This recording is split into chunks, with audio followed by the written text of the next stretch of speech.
Assalamualaikum ikhwan fillah Nusantara. Beberapa waktu ini kita dihebohkan dengan berita viral di medsos, yaitu ada takmir masjid yang mengusir dengan kasar orang sholat di masjidnya karena memakai masker dengan alasan ada dalilnya. Lalu mengkaitkan ayat, lalu malah kemana-mana bilang aturan ulama lebih tinggi dan lain sebagainya. Wah, jadi ngaco semuanya. Mari kita lihat videonya. Ini kan masjid. Jadi kita ada perbedaan antara masjid dengan pasar. Kata agama, di dalam agama bilang siapa orang yang Al-Quran surah Al-Imran ayat 96 dikatakan paman dakholahu kana aminan. Orang yang masuk ke dalam masjid itu aman. Itu Al-Quran. Terus kata mau apa sih? Mau apa? Lu mau mengurang lu ini mau apa? Gagal ini. Ya udah kamu ngomong tadi.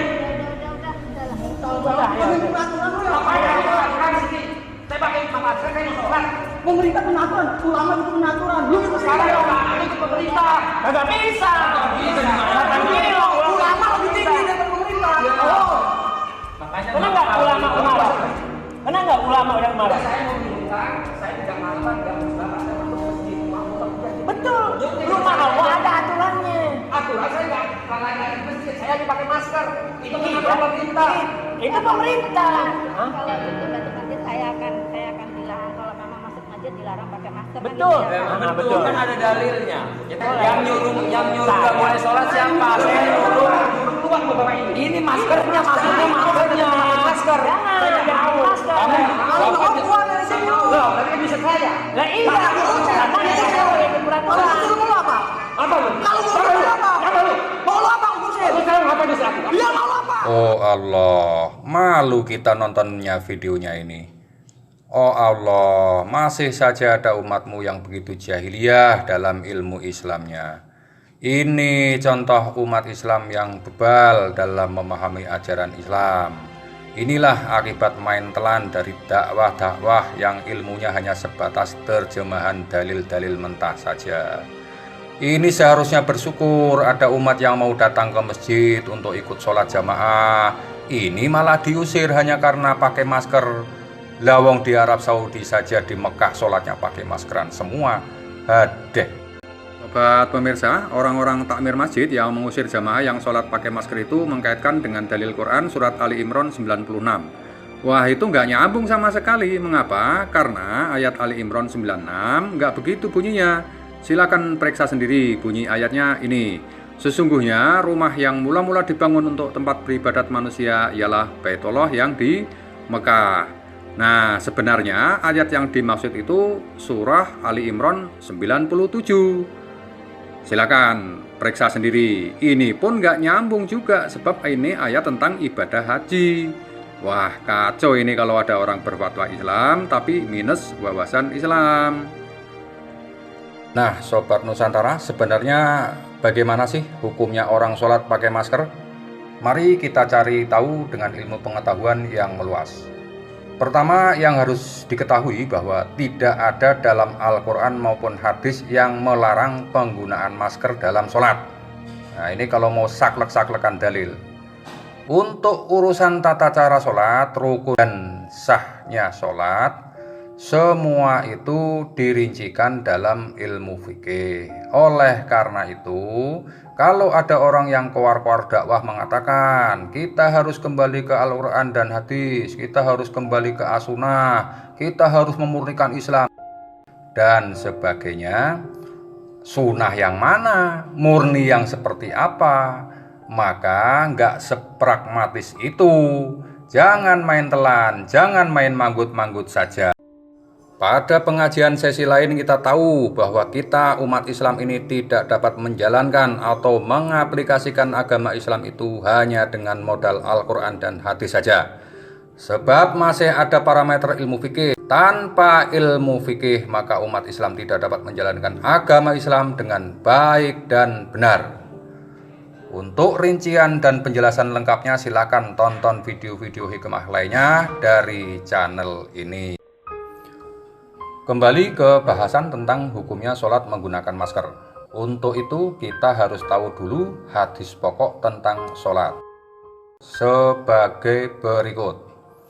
Ada sebuah hadis berbunyi, dari Abu Hurairah, ia berkata, Rasulullah melarang seseorang menutup mulutnya di dalam sholat. Nah, mungkin dari dalil ini si takmir itu memahami ilmunya secara dangkal sehingga mengusir orang sholat yang pakai masker. Lantas bagaimana sebenarnya perkara ini?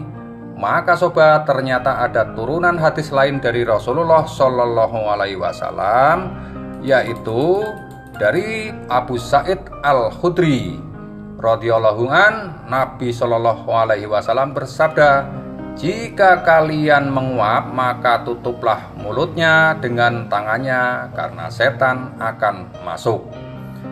Jadi di satu sisi Nabi Muhammad Shallallahu Alaihi Wasallam bersabda dilarang menutup mulut saat sholat, tapi di satu sisi ada hadis lain yang harus kita tahu.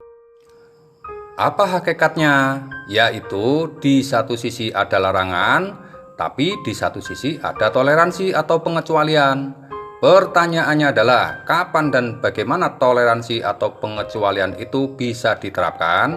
Yaitu manakala terjadinya suatu keadaan darurat atau perkara yang dapat membahayakan umat. Sementara kaidah fikih menyatakan bahwa suatu larangan dalam agama itu memuat dua bobot hukum, yaitu haram dan makruh. Artinya tidak semua larangan itu berbobot haram. Haram adalah perbuatan larangan yang berakibat dosa, sementara makruh adalah suatu perkara yang lebih baik ditinggalkan, tapi bila dikerjakan pun tidak berdosa.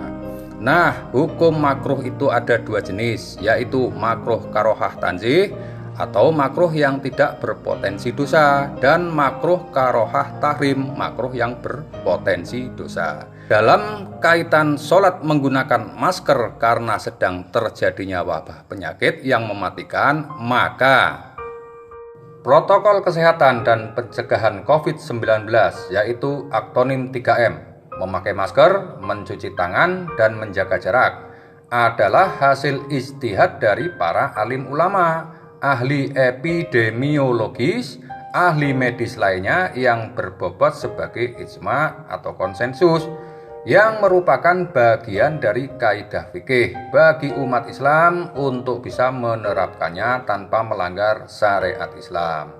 Ini sesuai dengan firman Allah Subhanahu wa ta'ala. Ya ayyuhalladzina amanu atiullaha wa atiur rasula wa ulil amri minkum. Wahai orang-orang yang beriman, taatilah Allah dan taatilah Rasul serta pemerintah di antara kalian. Surat An-Nisa 59.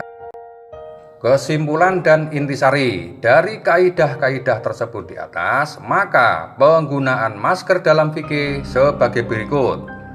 Pertama, dalam hal ini Syekh Imam Nawawi Al-Bantani mengatakan, di dalam sholat itu bersyarat suci dari najis yang tidak dimaafkan, baik di dalam pakaian, mencakup atribut yang dibawa, meski tidak ikut bergerak dengan bergeraknya orang-orang yang sholat, dan disyaratkan pula secara suci dari najis dan perkara yang bertemu dengan hal di atas. Dalam Kasyifatus Sajak halaman 102. Kedua, memakai masker di luar maupun di dalam sholat hukumnya makruh tanzih, yaitu sesuatu yang dikerjakan tetapi tidak berkonsekuensi dosa. Yang ketiga, tetapi memakai masker ketika sholat, maka bobot hukumnya dapat berubah menjadi 3 status, yaitu pertama, bisa menjadi makruh tahrim, tidak boleh sholat memakai penutup mulut atau hidung jika situasi sholatnya dalam keadaan normal atau kondisi aman tanpa ancaman atau bahaya. Berikutnya mubah atau netral, yaitu seseorang boleh memakai masker ketika dirinya merasa ada kekhawatiran akan adanya suatu ancaman atau bahaya. Dalam hal ini, seseorang pun boleh untuk tidak memakai masker dalam sholat di suatu wilayah karena dirinya merasa yakin dalam keadaan sehat dan tidak ada kekhawatiran akan ancaman bahaya.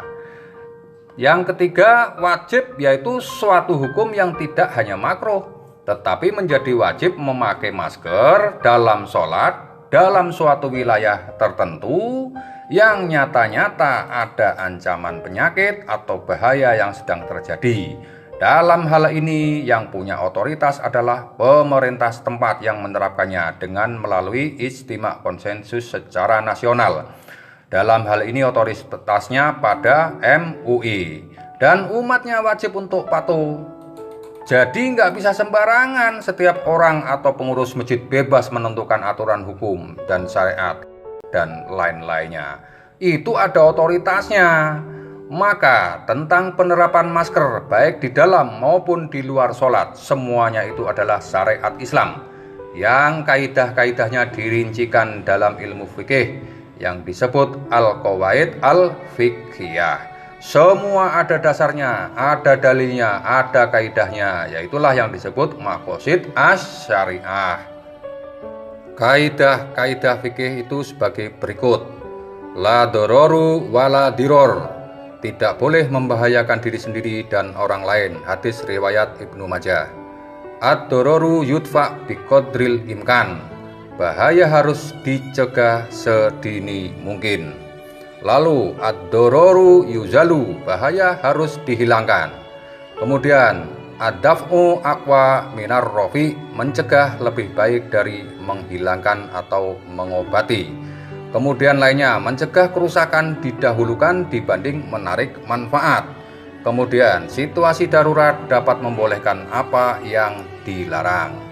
Ini semua demi tegaknya berbagai kemaslahatan agama dan kehidupan. Jika unsur ini diabaikan, maka kemaslahatan hidup dan beragama tidak akan terjadi. Sebaliknya malah akan tercipta kerusakan, kekacauan, dan kebinasaan manusia baik duniawi dan ukhrawi. Demikian hikmahnya, semoga kita selalu beragama atau menjalankan agama dengan ilmu pengetahuan yang meluas.